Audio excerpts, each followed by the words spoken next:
জয় নিতাই। উপস্থিত সকল কৃষ্ণ অনুরাগী ভক্তবৃন্দের চরণে আমার কোটি কোটি দণ্ডবৎ প্রণাম। আমার সকল গুরুবর্গের চরণে আমার শত সহস্র কোটি দণ্ডবৎ প্রণাম। হরিনাম সংকীর্তনের এই আসরে আপনারা দূর দূরান্ত থেকে ছুটে কীর্তন গান শোনার জন্য এসেছেন। কীর্তন গান ছুটে এসেছেন কেন না? হৃদয়ে প্রেমানন্দ লাভ করার জন্য। আর সেই প্রেমানন্দের রূপটা কেমন? যদি ভাব রস ভক্তি প্রেম মাখামাখি হয়ে একটা রূপ হয়, সে রূপ হচ্ছে আমার শ্রী গৌরাঙ্গ মহাপ্রভুর রূপ। গৌরাঙ্গ মহাপ্রভুর শ্রী অঙ্গে যেন প্রত্যেকটি অঙ্গে শুধু প্রেম রস সুধা মাখানো। ওই এক বাঙালি কবি বলেছেন, ঘরের ছেলের চক্ষে দেখেছি বিশ্বপ্রেমের ছায়া, বাঙালির হিয়া অমিয় মথিয়া নিমাই ধরেছে কায়া। ও মায়েরা, মাখন তৈরি হয় কি করে জানো? নিশ্চয়ই জানো। যারা ঘোষ তারা তো অবশ্যই জানবে। আমি যদিও ঘোষ নই, কিন্তু আমার ছোটবেলায় আমার মা মাখন তৈরি করতেন। আমাদের বাড়িতে একটা কালো গরু ছিল, ওই তাতে যতটুকুই দুধ হতো তার থেকে মাখন তৈরি হতো। কি করে মাখন তৈরি হয়? টক দই পেতে সেই হাঁড়ির মধ্যে জলের মধ্যে দিয়ে সে মন্থন দণ্ড থাকে না, এইরকম করে মন্থন করতে হয়। ওই টক দইটা জলের মধ্যে গুলে গিয়ে মন্থন হতে হতে ওর মধ্যে থেকে কণা কণা মাখন টুকরো টুকরো হয়ে বেরিয়ে আসে। এটা প্রাচীন দিনের পদ্ধতি। এখন তো নানান রকম উপায়ে মাখন তৈরি করা হয়, বিভিন্ন মেডিসিন বেরিয়ে গেছে।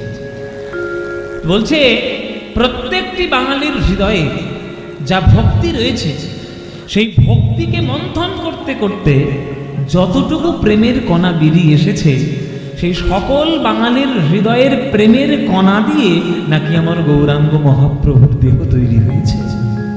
বাঙালি কবির ধারণা যে মহাপ্রভুকে দেখলেই তো প্রেম হয়, আর কি দরকার? প্রেম পাওয়ার জন্য কোথায় খুঁজে খুঁজে বেড়াবে? একবার গৌরের দিকে তাকাও না, দেখবে তাকে দেখলেই তোমার প্রেম হৃদয়ের মধ্যে তৈরি হবে। কেন না? তিনি হলেন আনন্দ লীলাগণ মূর্তি। ভগবান তো আনন্দ দিয়ে তৈরি। ভগবানের রূপটা কি দিয়ে তৈরি? এই যে আপনারা মূর্তি দেখছেন, কাঠের মূর্তি, মাটির মূর্তি, পাথরের মূর্তি, সোনার মূর্তি, এগুলো কি ভগবান? একটাও ভগবান না। এগুলো ভগবানের চিহ্ন, ভগবানের প্রতীক, যে ভগবান এই রকম দেখতে হতে পারে। ওইটাই যে ভগবান, এটা প্রমাণ তো কিছু। আর ভগবান কখনো কাঠ দিয়ে তৈরি হয়? ভগবান কখনো মাটি দিয়ে তৈরি হয় না। তাহলে ভগবান কি দিয়ে তৈরি? চৈতন্য চরিতামৃতে লেখা বলছে যে সচ্চিদানন্দ হয় কৃষ্ণের স্বরূপ, অতএব তার শক্তির হয় তিন রূপ। আনন্দাংশে ভাবনিয়া সদংশে সন্দিনী, চিদংশে সম্বিদ যারে জ্ঞান পরিমাণে। সোজা বাংলায় ভগবান কেমন? সচ্চিদানন্দ। সচ্চিদানন্দকে ভাঙলে কি হবে? তিনটে জিনিস পাওয়া যাবে, সৎ, চিদ, আনন্দ। সৎ তাহলে কাকে বলবো? ও মায়েরা, সৎ কাকে বলবো? এই যে ঘুমা, সামনে বসে বসে দুপুরবেলা ঘুম দিচ্ছ, ভাত ঘুম দিচ্ছ, আমাদের টেনে টেনে নিয়ে এসে দুপুরবেলায় গান করাচ্ছে, তুমি ভাত ঘুম দিচ্ছ, বসে হবে না। সৎ কাকে বলে বলো মায়েরা? বলছো সৎ কাকে বলবো? এই তো পাশের বাড়ির দিদি 50 টাকা ধার নিয়েছিল আমার কাছ থেকে, সময় মতো ফেরত দিয়েছি, তাহলে দিদি সৎ? টাকাটা গাদ করে দিলে সৎ? ওইটা সৎ নয়। যেটা চিরকাল ছিল, এখনো আছে, আর চিরকালই থাকবে, ওইটাই হচ্ছে সৎ বস্তু। যেমন আমার একটা গাড়ি আছে, এই গাড়িটা ওই 50 বছর আগে তো আমার ছিল না, এখন আছে। 50 বছর পরে থাকবে কিনা সন্দেহ আছে, থাকতেও পারে না থাকতেও পারে। তাহলে যেটা আগে ছিল না এখন আছে, কিন্তু ভবিষ্যতে থাকবে কিনা স্থিরতা নেই, সন্দেহ আছে, ওটা অসৎ বস্তু। তাহলে সৎ বস্তু কোনটা? একমাত্র শ্রী গোবিন্দের নাম, যেটা চিরকালই ছিল, চিরকালই আছে, আর চিরকালই থাকবে। সেই সত্তাই হচ্ছে ভগবানের সৎ শক্তি। সৎ। চিৎ কাকে বলবো? চিৎ মানে হলো চৈতন্য শক্তি। চৈতন্য কেমন চৈতন্য? এই যেমন দেখেন মাইক্রোফোন, এই মাইকটার মধ্যে এই তারের মধ্য দিয়ে একটা কারেন্ট আসছে, ইলেকট্রিক প্রবাহ হচ্ছে। এই জন্য আমার কথাগুলি বক্সের জোরে জোরে শোনা যাচ্ছে। এই যে মাঝে মাঝে জেনারেটর অফ হয়ে যাচ্ছিল, তখন এই কাজ করছিল, সঙ্গের মধ্যে দাঁড়িয়েছে, কোনো কাজ নেই, কেন কারেন্ট নেই, কোনো শক্তি এর মধ্যে নেই, কোনো চৈতন্য এর মধ্যে নেই, মরার মতো দাঁড়িয়ে রয়েছে। আবার যে কারেন্ট এলো আবার কথা জুড়ে হচ্ছে। তেমনি আমাদের দেহটার মধ্যেও একটা কারেন্ট আছে, যেটাকে আমরা শক্তি বলি, আত্মা বলি, যাই অনেকে অনেক রকম নাম বলে। যে চৈতন্য শক্তি পাওয়ার পর কিন্তু আমাদের ওই চৈতন্য, ওই আত্মাটা যখন শক্তিটা চলে যাবে, তখন আমাদের কি হবে? হয় ওই মরা মাইক্রোফোনের মতো, হয় পুড়িয়ে দেবে, নইলে পুঁতে দেবে, নইলে গঙ্গার জলে কি ভাসিয়ে দেবে। কিন্তু যে চৈতন্য শক্তি পাওয়ার পর আমাকে পোড়াতেও হবে না, সমাধিও দিতে হবে না, জলে ভাসাতেও হবে না, সেটাই হচ্ছে ভগবানের পরম চৈতন্য শক্তি। ওই শক্তিটা যে একবার লাভ করতে পারবে, তার জাগতিক কোনো কিছুই লাগবে না। কিন্তু ওই শক্তি আমাদের মধ্যে না, ওই শক্তি একমাত্র আছে কার মধ্যে? একমাত্র শ্রী গোবিন্দের মধ্যে। ওই শক্তি দিয়েই ভগবান তৈরি, সেটা চিরনিত্য, কোনোদিন বন্ধ নাই। 2 নম্বর। 3 নম্বর হচ্ছে আনন্দ। যে আনন্দ পাওয়ার পর মায়ার নিরানন্দ কখনো গ্রাস করবে না, সেটাই হলো ভগবানের পরমানন্দ শক্তি। সেই আনন্দের নবঘন মূর্তি হলো আমার গৌরাঙ্গ মহাপ্রভু। তাই আনন্দ লীলাময় বিগ্রহায় বিগ্রহ। তাকে দেখতে কেমন? হেমাভ দিব্য ছবি সুন্দরায়। হেম, হেম মানে কি? হেম মানে সোনা। সোনার দুল পড়তে পছন্দ করো তো? এই যে মুর্শিদাবাদের বহরমপুরে বড় বড় সোনার দোকান আছে, ওই সোনার দোকানে একদিন ডাকাতি ফেলবে। হ্যাঁ, সৎ বুদ্ধি দিচ্ছি, ভালো কথা। একদিন ডাকাতি ফেলবে, এমনি তো দিতে চাইবে না। ওই সোনা দোকানে যত সোনা আছে সব সোনাগুলোকে ডাকাতি করে নিয়ে এসে একদিকে রাখো, আর তার পাশে একটা গৌরের মূর্তিকে রাখো। লোকে কোনটার দিকে তাকাবে? সোনার দিকে না গৌরের দিকে? তাকাবে ওই গৌরের দিকে। কেননা পৃথিবীর কোটি কোটি সোনা যতই আনো না কেন, আমার গৌরাঙ্গ মহাপ্রভুর কাছে তার কিচ্ছু তুলনা নাই, এক বিন্দুও কিছু হবে না, ফিকে পড়ে যাবে। তাই কোটির সোনার থেকেও উজ্জ্বল আমার গৌরাঙ্গ মহাপ্রভুর দেহ, তার রূপ। হেমাভ দিব্য ছবি সুন্দরায় তস্मै মহাপ্রেম রস প্রদায়। তিনি মহাপ্রেম প্রদান করেন। আমাদের সনাতন শাস্ত্রে আমরা শুনেছি আমাদের বিভিন্ন রকম দেবদেবী আছে। মা মনসাকে ডাকে কেন? ঘরে যাতে সাপ না ঢোকে। সরস্বতীকে ডাকে কেন? পড়াশোনা জ্ঞান বুদ্ধি ভালো হয়। লক্ষ্মীকে ডাকে কেন? ব্যাংকে টাকা পয়সা যেতে পারে। কার্তিককে ডাকে কেন? যাতে ঘরে খোঁকাখুকি হয়, এই জন্যই ডাকে। গণেশকে ডাকে কেন? যাতে ওই ব্যবসাটা উন্নতি হয়। বিশ্বকর্মাকে ডাকে কেন? কলকারখানা যাতে ভালো হয়। প্রত্যেকটা দেবদেবীর একটা আলাদা আলাদা ডিপার্টমেন্ট আছে। কিন্তু সকল দেবদেবী আপনি যার কাছেই যান, গিয়ে চরণটা ধরে বলুন দেখি যে হে দেবতা বা হে দেবী, আমি কিচ্ছু চাই না, আমি কেবলমাত্র রাধা গোবিন্দের প্রেম চাই, মহাপ্রেম চাই। কারণ দেবার ক্ষমতা আছে? কারণ দেবার ক্ষমতা নেই। ওইটা দিতে পারে একমাত্র মহাপ্রভু। আপনি মহাপ্রভুর চরণ ধরুন, আলিঙ্গন করে বুকে জড়িয়ে ধরে এমন প্রেমে তোমায় ভাসিয়ে দেবে, সেই প্রেম পেয়ে তোমার চিরজীবন ধন্য হয়ে যাবে। তাই তিনি মহাপ্রেম প্রদান করেন। সে প্রেম জগতে কারোর দেওয়ার ক্ষমতা নাই। সেই চৈতন্য চন্দ্রকে আমি প্রণাম করি, সেই চৈতন্য চন্দ্রকে আমি আমার মাথায় রাখি। তাই মহাপ্রভু এমন আমাদের ভাগ্যে এসেছেন কলিযুগে, যে কত ভাগ্যর গুণে তবেই আমরা পেয়েছি আমার মহাপ্রভুকে। ওই জন্য কবি কি সুন্দর গানে লিখেছে, বলে ওই দেখো আমার গৌর যাচ্ছে, আর তাকে দেখে নদিয়া নাগরীর মনের মধ্যে কি হচ্ছে দেখো। আমার গৌর রতন করে যতন রাখবো হিয়ার মাঝে, গৌর ভূষণ করবো ধারণ যেখানে যেমন সাজে। আমার গৌর রতন করে যতন রাখবো হিয়ার মাঝে, গৌর ভূষণ করবো ধারণ যেখানে যেমন সাজে। আহা, গৌর মানে গৌর শব্দের অর্থ যেখানেই হলুদ দেখবো, যেখানেই গৌর বরণ দেখবো, সেখানেই আমার যেন গৌর হরিকেই খুঁজে পাচ্ছে। এই যে না, এর মধ্যে কিছু নেই, এর মধ্যে কিছু নেই। ওই পিসি মালা পিসে আমায় মালা দিলে তার মধ্যে কিছু একটা পাবো। যেখানেই হলুদ ফুল দেখবো সেখানেই আমার গৌরকে দেখবো। ওই দেখো হলুদ কাপড়, ওটা যেন আমার গৌর। ওই দেখো হলুদ রং, ওটাও যেন আমার গৌর। চারিদিকে যেখানেই গৌর বর্ণ সেখানেই যেন আমার গৌর হরি বিদ্যমান। আর যেটাই পরবো সেটাই যেন আমার গৌর বরণ হয়ে যায়। গৌর বরণ, গৌর ভূষণ পরব ধারণ যেখানে যেমন। গৌর বরণ ফুলের ঝাপায় আমি লোটন বাঁধব চুলে। গৌর বরণ ফুলের ঝাপায় লোটন বাঁধব চুলে। গৌর বলে গরব করে পথেই যাব চলে। গৌর বলে গরব করে পথেই যাব। কি গো ফাল ফাল করে আমার দিকে তাকিয়ে আছো কি? হ্যাঁ, তোমরা দেখছো কি সই? কি দেখছো আমার দিকে? আমার দিকে বেশি তাকিও না। আমার দিকে বেশি তাকালে আমার মতোই হয়ে যাবে। পাগলের সঙ্গে থাকলে পাগলের লোকে হয়। দেখবে মায়েরা, একটা তামার বাটি সোনার গয়নার সঙ্গে মিশিয়ে রেখে দাও, 10 বছর পর যদি তুমি ওই বাটিটা খুঁজে পাও তখন আর সেটা তামাটের বরণ থাকবে না, সে সোনার বরণ হয়ে যায়। সোনার সঙ্গে থাকতে থাকতে সেটাও হয়ে যায় সোনা। তাই পাগলের সঙ্গে থাকলে তুমিও পাগল হবে। আমি গৌর পাগল হয়েছি, আমার দিকে বেশি তাকিও না, তুমিও গৌর পাগল হবে। দেখছো কি সই গোরা রূপে আমার,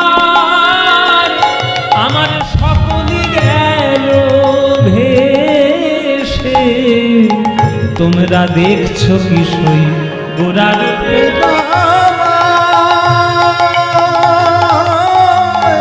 সকল গেল ভেসে। দাস লোচন বলে উতূহলে দেখবো বসে বসে। দাস লোচন বলে কৌতূহলে দেখবো বসে বসে। দেখবো আমি জগৎ মাঝে দেখে নেব আমি গৌর পাগলিনী হয়েছি। গৌর নামের কলঙ্কিনী হয়ে পথে বেরিয়েছি। গৌরকে ভালোবেসেছি বলে আমি দেখে নেব, দেখব কারা গেল আর কারা আছে। কারা গেল আর কারা আছে। কারা গেল আর কারা আছে। কারা গেল আর কারা আছে। আমি গৌর ভালোবেসেছি বলে কারা গেল আর কারা আছে। গৌর ভালোবেসেছি বলে কারা গেল আর কারা আছে। আমি গৌর ভালোবেসেছি বলে দেখবো কারা আমায় ভালোবাসে। আমি গৌর ভালোবেসেছি বলে কারা আমার ভালোবাসে।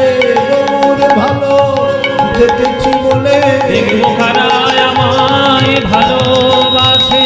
গৌর ভালোবেসেছি বলে দেখবো কারা আমায় ভালো মুখে গৌর গৌর গৌর বলে কারা আমায় ভালোবাসে। গৌর গৌর গৌর বলে কারা আমার ভালোবাসে। গৌর গৌর গৌর বলে কারা আমার ভালোবাসে। দেখবো কারা গেল আর কারা আছে। কারা গেল আর কারা আছে। দাস লোচন বলে উতূহলে দেখবো বসে বসে। দাস লোচন বলে কৌতূহলে দেখবো বসে বসে। কি সুন্দর গান দেখো, কি অপূর্ব গান লোচন দাস ঠাকুরের পদ। এসব পদাবলী বাংলার একেবারে গভীর হৃদয়ের ভক্তি থেকে তো লেখা। এই জন্য এর ভাষা, এর যা রচনা, এর সঙ্গে অন্য কোনো গানের তুলনাই হয় না। এই যে বাংলার কীর্তন গানের মধ্যে যে কোন রস লুকানো আছে, সারা পৃথিবীর শ্রেষ্ঠ সাহিত্য বৈষ্ণব পদাবলী। আমি বলছি না, বলেছে স্বয়ং রবীন্দ্রনাথ ঠাকুর, যিনি কাব্যকুলের একজন কবিগুরু, যিনি সারা বিশ্বে কবিগুরু নামে পরিচিত। তিনি বলছেন যে সারা বিশ্বের যদি শ্রেষ্ঠ সাহিত্য থাকে সেটা আমাদের বৈষ্ণব পদাবলী সাহিত্য। আর আমরা কীর্তন গানের মধ্যে সেই বৈষ্ণব শাস্ত্রকে বেশি না দেখে এখন কীর্তন গানের মধ্যে নানান রকম ভুজুং ভাজুং দিয়ে শুধু কীর্তন শুনছি। চারিদিকে দেখবেন এইসব ক্যামেরাগুলো করছে, তো এইসব ক্যামেরাগুলো এই ক্যামেরা নানান জায়গায় করে আর সব ফেসবুকে ছেড়ে দেয়। কোন কীর্তন ছাড়তে হয় আর কোন কীর্তন ছাড়তে নাই সেটুকু জানতে হবে। এটা দায়িত্ব বোধ আমাদের, যে কীর্তন কোনটা। ওই হুজুম ভাজুম করে চারিদিকে শুধু লোকের মাথা খাচ্ছে, সেইগুলো কি কীর্তন? সেখানে একটা পদাবলী নেই, একটা সাহিত্য নেই, একটা গানের সুর নেই, ছন্দ নেই, তাল নেই, কিচ্ছু নেই, শুধু 4 ঘন্টা বকবক করে যাচ্ছে, 3 ঘন্টা বকবক করে। ওগুলো কি কীর্তন? কীর্তন মানে পদাবলী থাকবে, পদকর্তাদের আশ্রয় থাকবে, মহাজনদের আশ্রয় থাকবে, নইলে কীর্তন কিছু নাই। আপনাদের মুর্শিদাবাদ জেলা, আমরা যারা কীর্তনিয়া, আমরা কীর্তনিয়ারা নিজেদের মধ্যে তো মাঝে মাঝে আলোচনা হয় যে কোথায় কোন জেলায় গান করতে গেলে, কোন ভক্তদের সামনে গান গেলে আমাদের সব থেকে বেশি ভালো লাগে। তা আমাদের বিচারে, কীর্তনিয়াদের বিচারে মুর্শিদাবাদ জেলা 1 নম্বর জেলা। মুর্শিদাবাদ জেলা 1 নম্বর জেলা কীর্তন গানের শ্রোতা হিসেবে। এই বহরমপুর, এইদিকে কান্দি, ওদিকে বড়মা, এদিকে এই আপনাদের এই কি ডোমকন্যা কি বলে, এইদিকে জলঙ্গি, এসব কীর্তনের আসল শ্রোতা। মুর্শিদাবাদ, বীরভূম, বর্ধমান, এগুলো হচ্ছে আসল শ্রোতা কীর্তনে। তা সেইখানেও যদি কীর্তনের মধ্যে ভেজাল ঢোকে, এটা বড় দুঃখের ব্যাপার না? সবার দায়িত্ব, যারা ক্যামেরা করছো তোমাদেরও বলছি, ক্যামেরা করো, কিন্তু কোন কীর্তনটা ছাড়লে কীর্তনের মঙ্গল হবে সেইটা দেখো। বিষয়ের প্রতি শ্রদ্ধা রাখতে হবে। আমি আমার ভাইরাল হওয়ার চক্করে, আমি আমার ভিউয়ার্স বাড়ানোর চক্করে আমি যা তা ছেড়ে দিলাম, দিয়ে কীর্তন গানের অপমান হচ্ছে। লোকে বলছে ওই তো কীর্তন গান, ওই যা তা করে কীর্তন করছে, উল্টো পাল্টা কথা, নাচ, এইসব। তাতে কীর্তনের বদনাম হয়, তাতে কীর্তনের ক্ষতি হচ্ছে। বৈষ্ণব সাহিত্য এত ফেলনা জিনিস নয়। অনেক সাধ্য সাধনার পর বৈষ্ণব সাহিত্য আমরা পেয়েছি বাংলায়। কত কষ্ট করে এক একটা মহাজন তাদের জীবন দিয়ে, সাধনা দিয়ে এক একটা পদ লিখে গেছে। এই লোচন দাস দেখুন, লোচন দাসের পদ এক একটা শুনুন, আর কত তার মধ্যে ভাব ভক্তি দেখুন।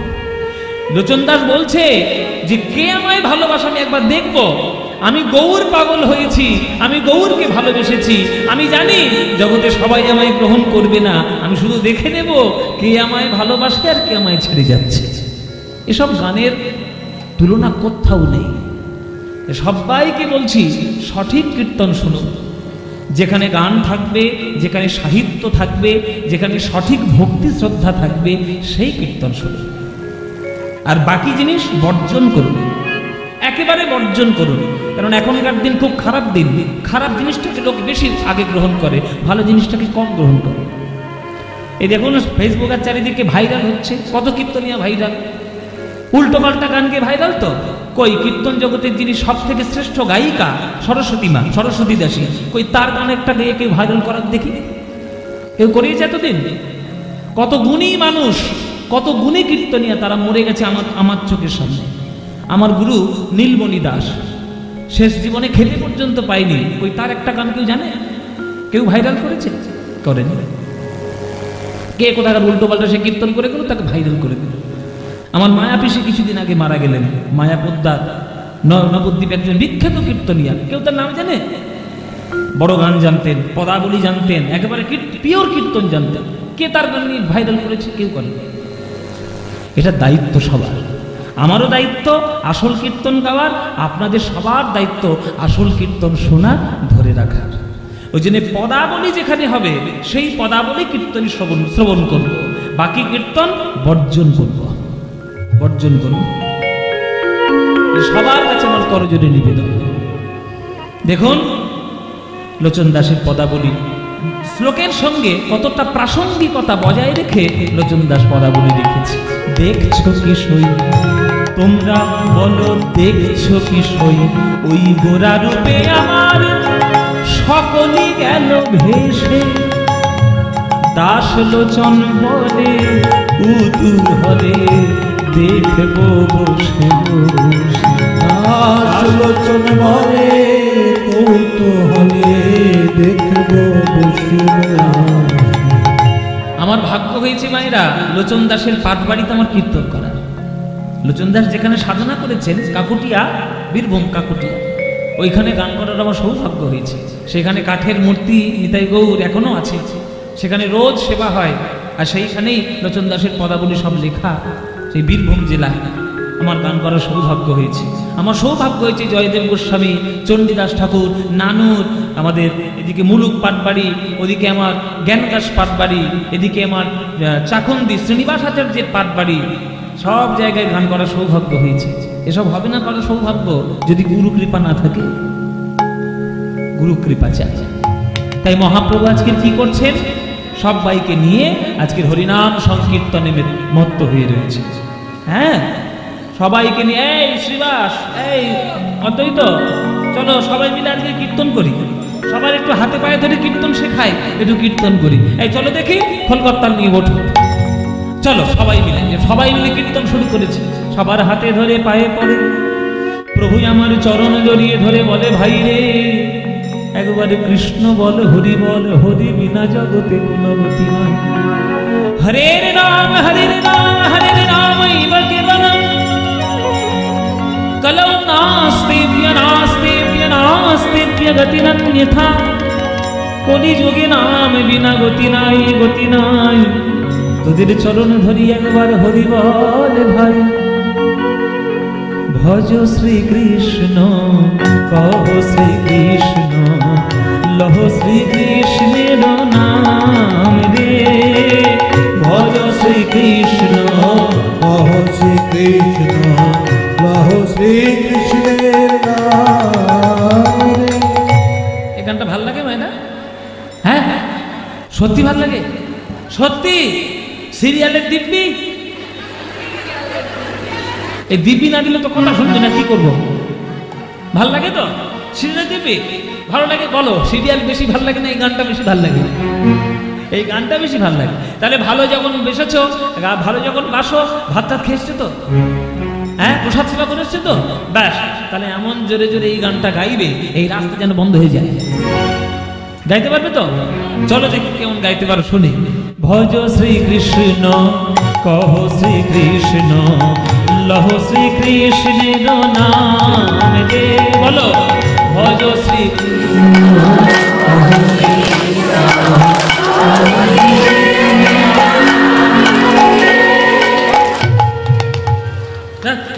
আরেকবার খেয়ে এসো, পিছনে প্রসাদ আছে।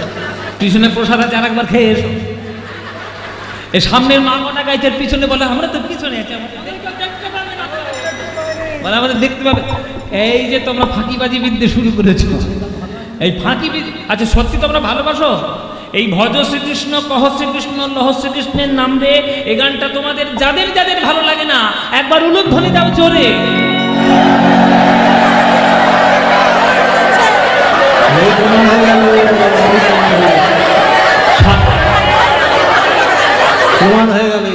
সাদে কি বলেছি আমি? মাথা খারাপ হয়েছে সব। হ্যাঁ, আমি কি বললাম আর কি করলে? আমি বলেছি যাদের এই গানটা ভালো লাগে না তারা উলুধ্বনি দাও, উলুধ্বনি দিয়ে।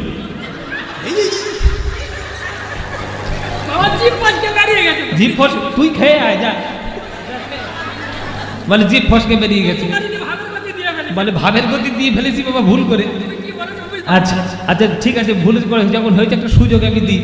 হ্যাঁ, চারিদিকে আমি এই রাস্তার মোড়ে বেরিয়ে দেখছি লটারি টিকিট বিক্রি হচ্ছে, ওইরকম লটারির মধ্যে একটা সুযোগ দিই। এইবার যারা যারা ভালোবাসো উলুধ্বনিটা এইবার তারাই দাও দেখি।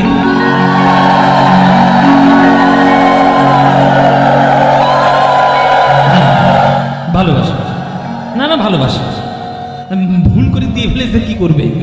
তা ভালো যখন বাসো এবার তাহলে করতালি দিয়ে গাও, এবার প্রাণ খোলা গান গাও। ভজ শ্রীকৃষ্ণ কহ শ্রীকৃষ্ণ লহ শ্রীকৃষ্ণের নাম রে। বলো, ভজ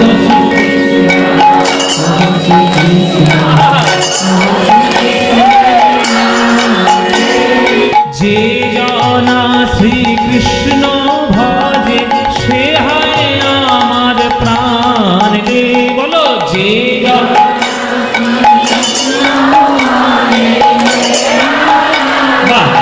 এবার ভালো হচ্ছে। যে জনা শ্রীকৃষ্ণ সে হয় আমার প্রাণ রে।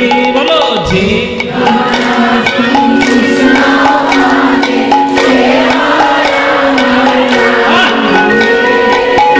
প্রভাত কালে হা শ্রী কৃষ্ণ যে বলে একবার রে, প্রভাত কালে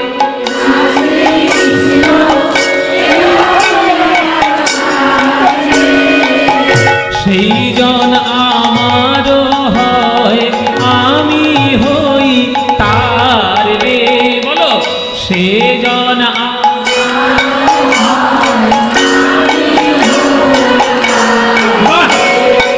ভজ শ্রীকৃষ্ণ কহ শ্রীকৃষ্ণ, কহ শ্রীকৃষ্ণের নামে।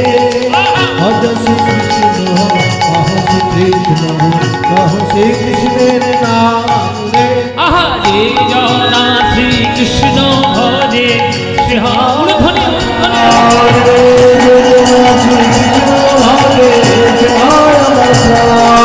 ভজ শ্রীকৃষ্ণ কহ শ্রীকৃষ্ণ লহ কৃষ্ণের নাম। নিতাই গৌর হরি।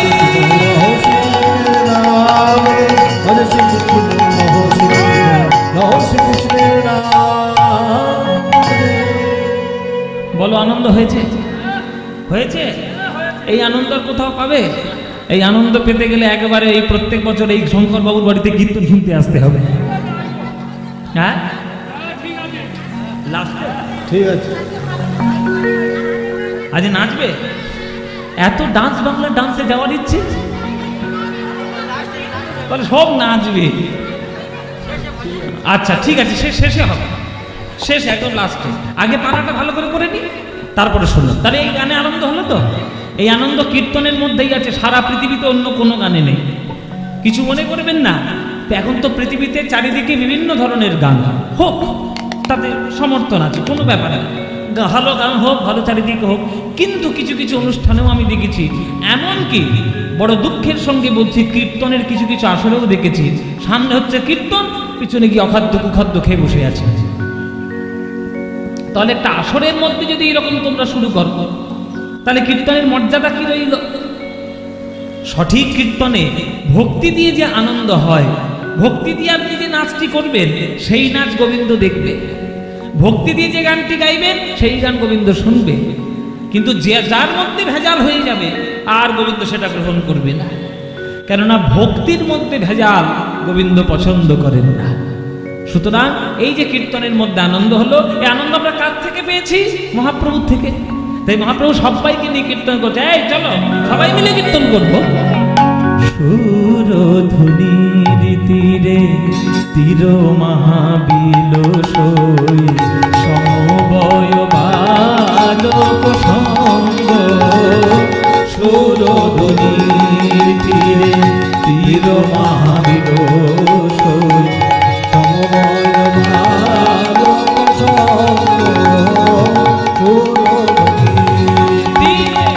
তীর মহাবিল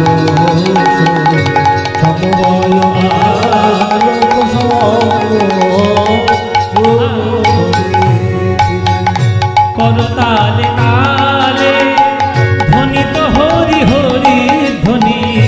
করতালে তালে ধ্বনিত হরি হরি ধ্বনি। করতালে তালে ধ্বনিত হরি হরি ধ্বনি। করতালে তালে ধ্বনিত হরি হরি। হরি হরি বলো ভাই, হরি হরি বল ভাই। এই নাম বিনা গতি নাই। হরি হরি বলো ভাই, এই নাম বিনা গতি নাই। হরি হরি বল ভাই। এই নামের মধ্যে আছে কানাই। হরি হরি বলো ভাই, এই নামের মধ্যে আছে কানাই। হরি হরি বল ভাই। ওগো করো তালে তালে ধ্বনিত হরি হরি ধ্বনি। করো তালে তালে ধ্বনিত হরি হরি ধ্বনি। নাচত নট বড় ভঙ্গ। সুরধুনির তীরে তীর মহাবিল সমবয় বালক সঙ্গ। সুরধুনির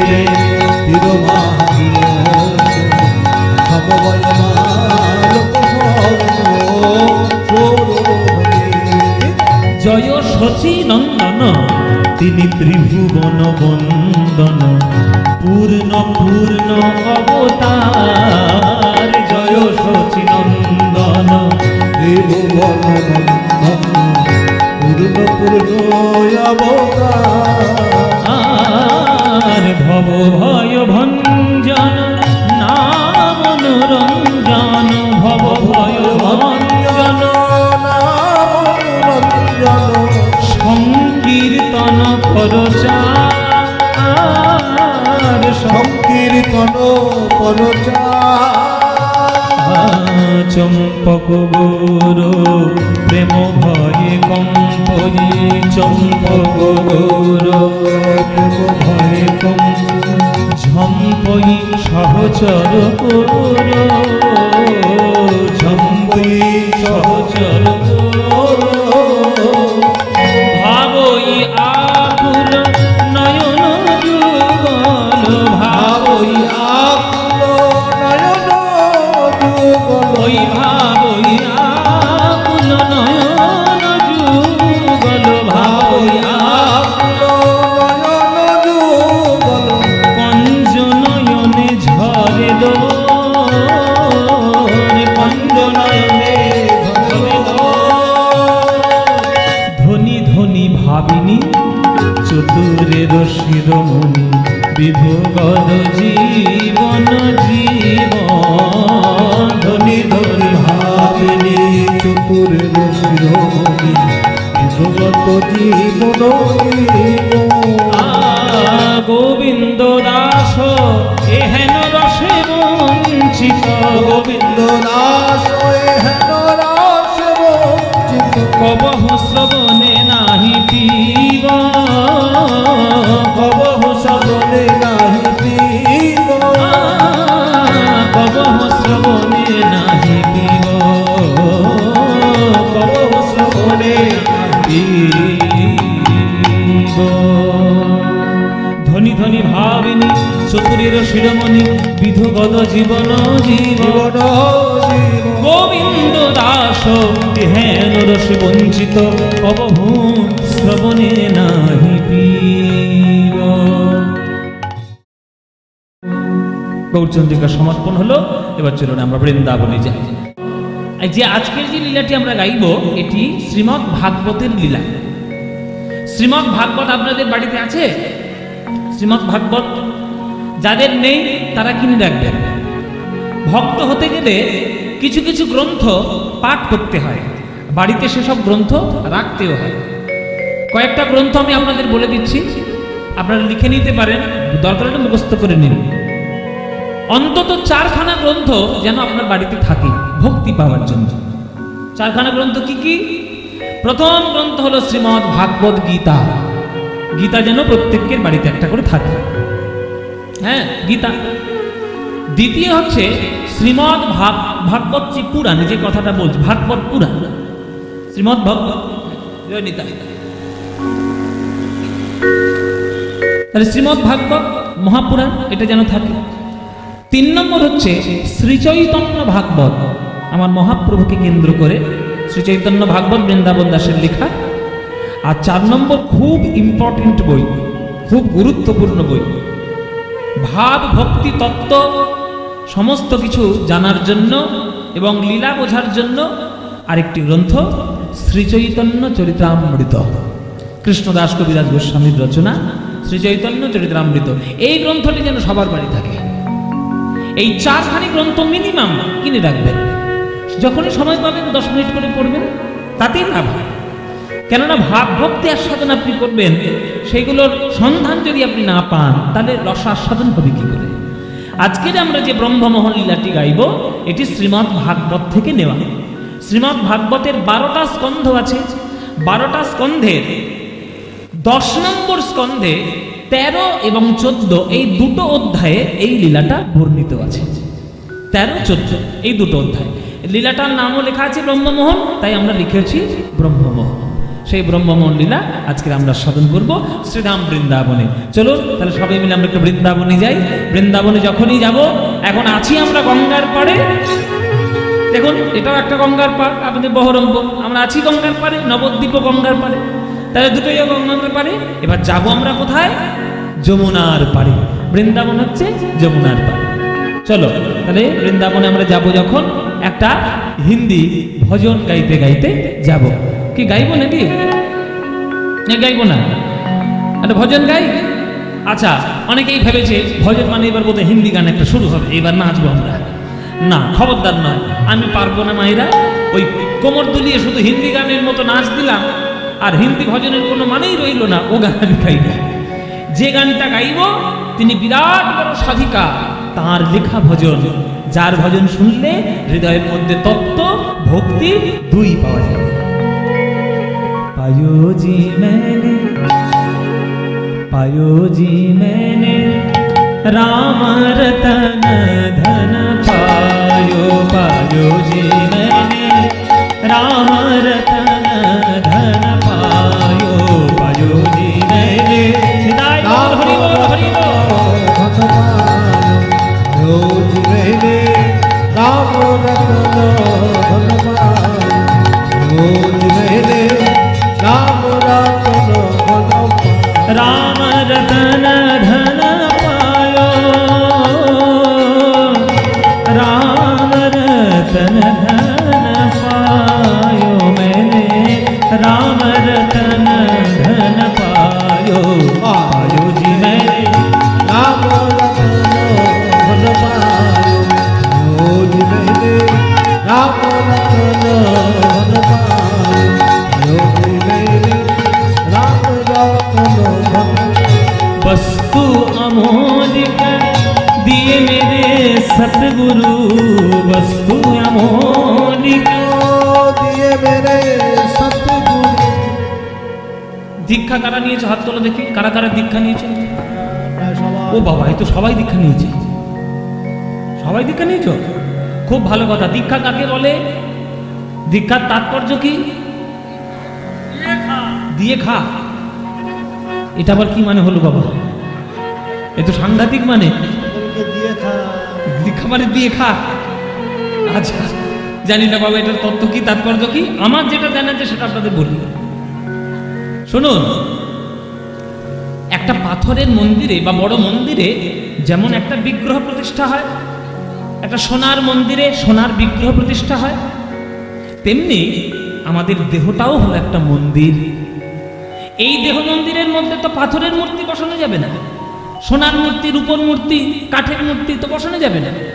তাহলে কি বসানো যেতে পারে? গুরুদেবের কাছে মন্ত্র দিয়ে ভগবানের একটা বিগ্রহ তৈরি করা আছে। ওই মন্ত্ররূপী বিগ্রহ দেহ রূপ মন্দিরের মধ্যে প্রতিষ্ঠা করার নামই হলো গুরুচরণে দীক্ষা গ্রহণ করা। কি বললাম ভালো করে বুঝে নিন। মন্ত্ররূপী বিগ্রহ দেহ মন্দিরের মধ্যে প্রতিষ্ঠা করার নামই হলো দীক্ষা। আপনি যখন গুরুদেবের কাছে যাবেন, কানে তো একটা বীজ মন্ত্র দেবে, দেয় না? ওই মন্ত্রটা হচ্ছে এমন একটি মন্ত্র, এই মন্ত্রগুলো আচার্যদের থেকে গুরু পরম্পরা ক্রমে গুরুর কাছেই আছে। এই মন্ত্র আপনি কিন্তু ওই শাস্ত্রে পাবেন না, আর ওই আপনি কোনো গ্রন্থে পাবেন না। ওই মন্ত্র গুরুর কাছেই পাবেন। আপনার কানে যে মন্ত্রটি দিয়েছে গুরু, ওটা গুরু পরম্পরা ক্রমে ওই মন্ত্র চলে আসছে। ওই মন্ত্রটি যদি আপনি বিগ্রহ রূপ মনে করে, ভগবানের রূপ মনে করে ওই মন্ত্ররূপী অদৃশ্য বিগ্রহটি দেহ মন্দিরের মধ্যে প্রতিষ্ঠা করেন, সেটাই হলো গুরুচরণে দীক্ষা গ্রহণ করা। এইবার কথা হলো, যখন কাঁচা হিরে ওই খনি থেকে পাওয়া যায়, হীরের খনি থেকে, তখন দেখবে তার মধ্যে চকচকে কিচ্ছু থাকে না, সে কষ্টা একেবারে কালো কালো টাইপ। কিন্তু ওইটাই যখন জহুরির কাছে পড়বে, রত্নকারের কাছে পড়বে, ঘষা মাজা করে এমন চকচকে করে দেবে না, ওইটারই দাম তখন লক্ষ লক্ষ টাকা হয়ে যাবে। দেখবেন কানে যখন গুরুদেব দীক্ষা মন্ত্র দিল, ওইটা জপতে বেশ ভালো লাগে না, এই কষা কষা হতো। কিন্তু যে ভক্ত ওই কাঁচা হিরেটাকে সাধন ভজন করার মাধ্যমে ওটাকেই চকচকে করতে পারবে, তাকে দেখার জন্য লোক আকুলি বিকুলি হয়ে ছুটে যাবে, চরণটা জড়িয়ে ধরবে। যে সাধনা করবে সে ওই মন্ত্ররূপী বিগ্রহ উজ্জ্বল করতে পারবে। তাই দেখুন ভজনের মধ্যেও তাই লেখা, বস্তু অমৌলিক দিয়ে মেরে সতগুরু, অমূল্য বস্তু দিয়েছেন আমার গুরুদেব। কিসের বিনিময়ে? কোনো টাকা পয়সার বিনিময়ে নয়। যে প্রকৃত গুরু হবে সে শিষ্যের কাছ থেকে কোনো টাকা নিয়ে ওই দীক্ষা দেবে না। যদি তার মধ্যে ভক্তি হওয়া সম্ভব দেখে, তাকে কৃপা করেই দীক্ষা দেবে। তাই কৃপার বিনিময়ে আমি দীক্ষা পেয়েছি। গুরুদেব আমার কাছ থেকে অর্থের বিনিময়ে দীক্ষা দেননি।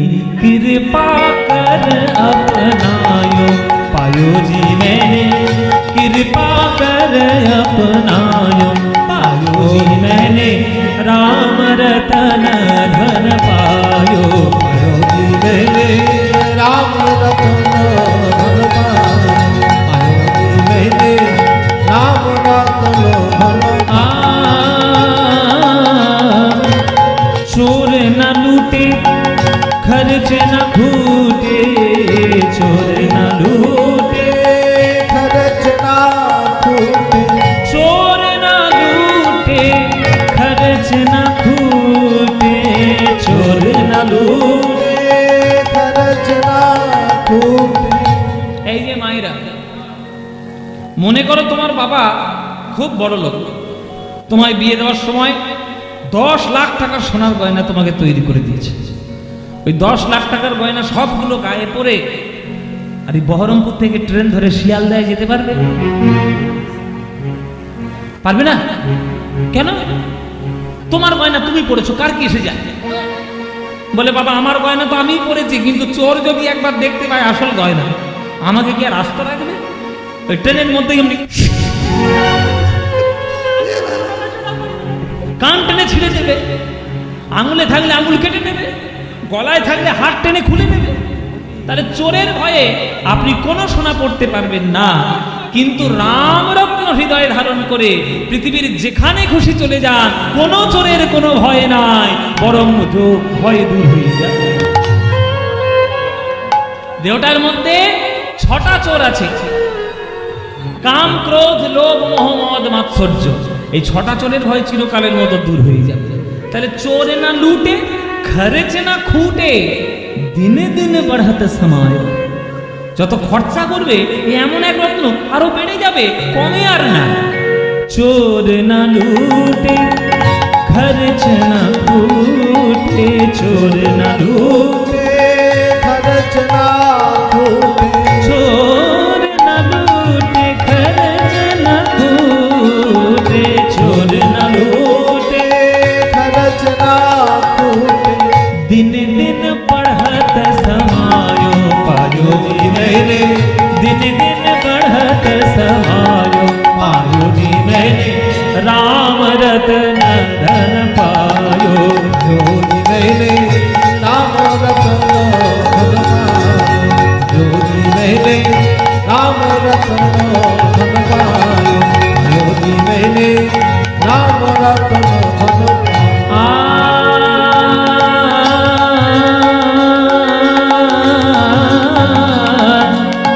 जन्म जन्म की जो पूंजी पाई, जन्म जन्म की पूंजी पाई। ওই আগে গতকালকে বলছিলাম অনেক কাঠখড় পুড়িয়ে তবে মানব দেহ পেয়েছে। এই মানব দেহ পাওয়া কি এত সোজা কথা? 20 লক্ষ বার গাছপালা, 9 লক্ষ বার জলের প্রাণী, 11 লক্ষ বার কীটপতঙ্গ, 10 লক্ষ বার সরীসৃপ পক্ষী, 30 লক্ষ বার পশু, কত জনে ভ্রমণ করার পর তবে একটা মানব জন্ম পেয়েছে। এত সোজা কথা? মানব দেহকে শ্রেষ্ঠ দেহ এমনি এমনি বলে না। কেননা মানব দেহের মধ্যে তুমি যদি সাধনা করতে পারো সেইভাবে, তোমার এই মানব দেহের মধ্যেই ভগবান একেবারে অবতীর্ণ হবে। একটা কি সুন্দর কথা শুনলাম কিছুদিন আগে। বলে সত্য যুগে প্রত্যেকটি যুগে প্রত্যেকটি সময়ে দেবতাও থাকে, দানবও থাকে, দেবতাও থাকে, অসুরও থাকে। কিন্তু সত্য যুগে দুজনের জায়গা আলাদা ছিল। দেবতাদের জায়গা আলাদা আর দানবদের জায়গা আলাদা। ত্রেতা যুগে দেখুন সেই ভালো আর মন্দ আলাদা আলাদা জায়গায় হলো না, একটা পৃথিবীতেই চলে এলো। ত্রেতা যুগে দেখুন রামচন্দ্র ভারতে রয়েছে, আবার সেই পৃথিবীতে লঙ্কায় রাবণও আছে, জায়গাটা কিন্তু এক জায়গায় হয়ে গেল।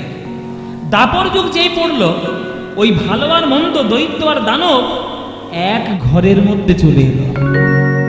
মানে মহাভারতে দেখুন অর্জুনের মতো কৃষ্ণ ভক্তও আছে, আর দুর্যোধনের মতো অসুরও আছে, শকুনিও আছে।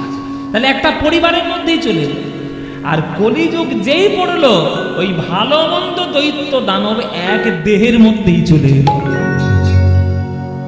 আমাদের দেহের মধ্যে দানবও রয়েছে, আবার দৈত্যও আছে। এবার আপনি আপনার কোন শক্তিটাকে জাগ্রত করতে চান, এটা আপনার শিক্ষা আর রুচির উপর নির্ভর। আপনি আপনার সাধনা দিয়ে আপনি দেবতাকেও জাগ্রত করতে পারেন, আর আপনার ওই পাপ দিয়ে, পাপ রাশি দিয়ে, তমগুণ দিয়ে আপনার দানবকেও আপনি জাগ্রত করতে পারেন, এক দেহের মধ্যেই বর্তমান। হ্যাঁ, তো অনেক ভাগ্যের ফলে মানব জন্ম পেয়েছো বাবা। এই মানব জন্মটা যেন কোনোভাবেই নষ্ট না হয়ে যায়। জন্ম জন্ম কি যে পুঁজি পাই, যে পেয়েছি এই মানব জন্ম, এটা যেন ক্ষয়ে না যায়, এটা যেন হারিয়ে না যায়।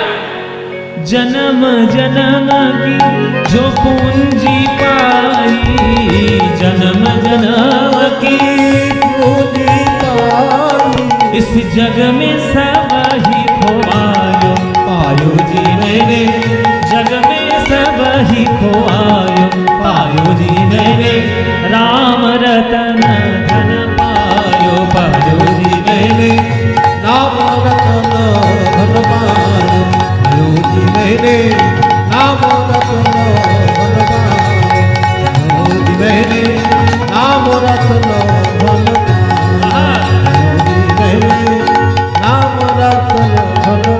এই ভজনটি কে লিখেছেন?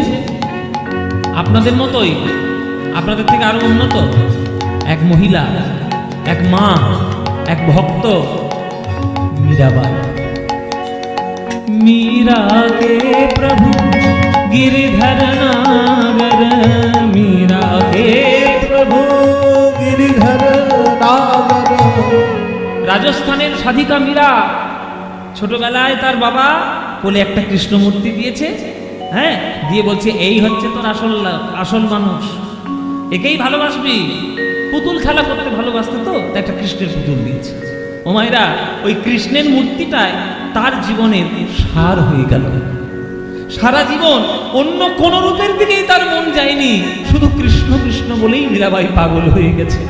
মেরে তো গিরিধারী গোপাল, গিরিধারী গোপাল, গিরিধারী গোপাল, ব্যাস সারা জীবন ওই এক মন্ত্র জপ করতে করতে কি হলো জানো, দেহটাকে নিয়েই কৃষ্ণের অঙ্গে মিশে গেলেন।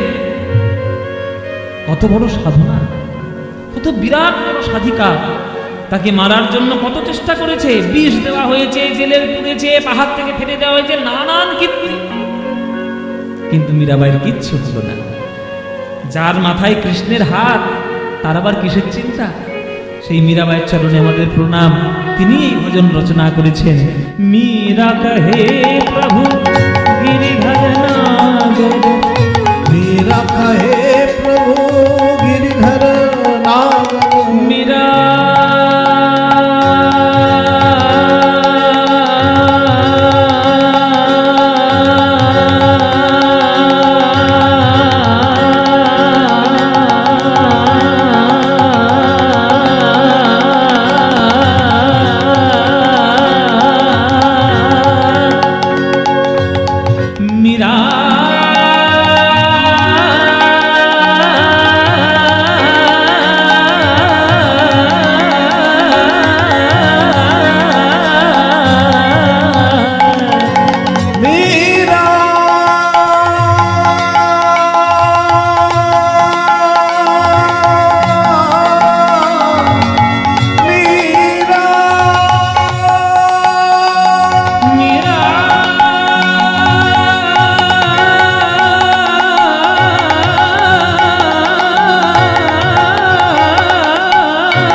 कहे प्रभु गिरिधर नागर, मीरा कहे प्रभु गिरिधर नागर। धनि धम धनि धनि धनि धनि धनि धम गम धनि धनि धनि धम गम धनि धनि धनि धनि धनि धनि धम गम धनि धा। मीरा कहे प्रभु गिरिधर नागर, हरख हरख जस गायो पायो जी मेरे, हरख हरख जस गायो पायो जी मेरे, राम रतन धन पायो पायो पायो जी मैंने राम रतन धन पायो मैंने राम रतन धन धनवायो राम रतन धन धनवायो राम रतन धनवायो राम रतन धन राम रतन धन राम रतन धन पायो